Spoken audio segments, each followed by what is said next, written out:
আমার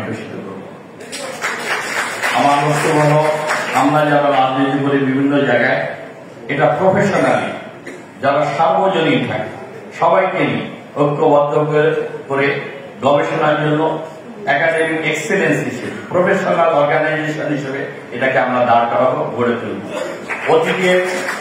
অতীতের যেভাবে অতীতের সমিতির সফলতা আছে, ব্যর্থতা আছে। সফলতার জন্য তাদেরকে আমরা ধন্যবাদ জানাই, আর ব্যর্থতা ভুল ত্রুটির জন্য আমরা তাদেরকে নিন্দা জানাই।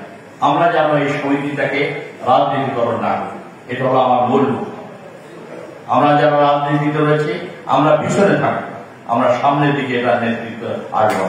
আমি ব্যক্তিগতভাবে আমি একটি দলের কেন্দ্রীয় কমিটির গবেষণা বিষয়ক সম্পাদক। আমি গত 6 বার 17 বছর আন্দোলনে আমি গ্রেপ্তার হয়েছি।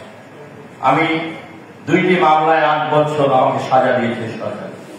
প্রায় 2 বছর আমি কারাগারে ছিলাম। আমি রাজপথে গড়িউদ্ধ হয়েছি এই ফ্যাসিবাদের বিরুদ্ধে আন্দোলন সংগ্রাম করতে। আমি বিএনপি চেয়ারপারসন দেশনেত্রী বেগম খালেদা জিয়া, সাবেক প্রধানমন্ত্রী, তার অফিসের সহ দপ্তর সম্পাদক হিসেবে 2006 সাল থেকে 18 সাল পর্যন্ত আমি দায়িত্ব পালন করেছি।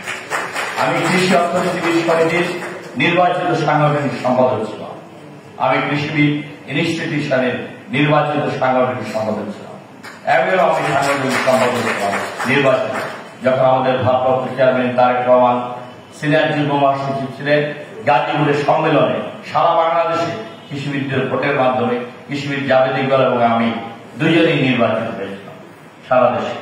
আমি সেগুলো স্মরণ করতে চাই। আমি ব্যক্তিগতভাবে একটি রাজনৈতিক দলের এখন গবেষণা বিষয়ক সম্পাদক কেন্দ্রীয় কমিটি। আমি এই সমিতির নেতৃবৃন্দকে বলেছি, সিদ্দিক ভাই এখানে রয়েছে, লিন্টু ভাই রয়েছে, কেনেডি ভাই রয়েছেন, আমাদের জাহাঙ্গীর স্যার রয়েছেন, আমাদের সাদাত স্যার, বাড়ির ডিজি, বিডিআর এর ডিজি, আমাদের সাজেদুর রহমান সাহেব, কৃষি ব্যাংকের সাবেক সফল এমডি, আমাদের মিজানুর রহমান ভাই, জনতা ব্যাংকের এমডি, আমাদের সাদাত ভাই, আমাদের জাহাঙ্গীর আলম স্যার বিএলআর এর ডিজি ছিলেন। এই সমিতির প্রতিষ্ঠা লগ্ন থেকে Sadat sir, Jahangir sir, Sikdar sir সাবেক সচিব, আবুল কালাম আজাদ ভাই সাবেক সচিব, অনেক বিদগ্ধ ব্যক্তিত্ব রয়েছে। আমি মনে করি এই কৃষি অর্থনীতিবিদ সমিতি যেটা রয়েছে তাদের সাথে প্রতিযোগিতা করে আমাদের একটি গৌরবোজ্জ্বল ঐতিহ্য এবং গৌরবমণ্ডিত ভূমিকা রয়েছে।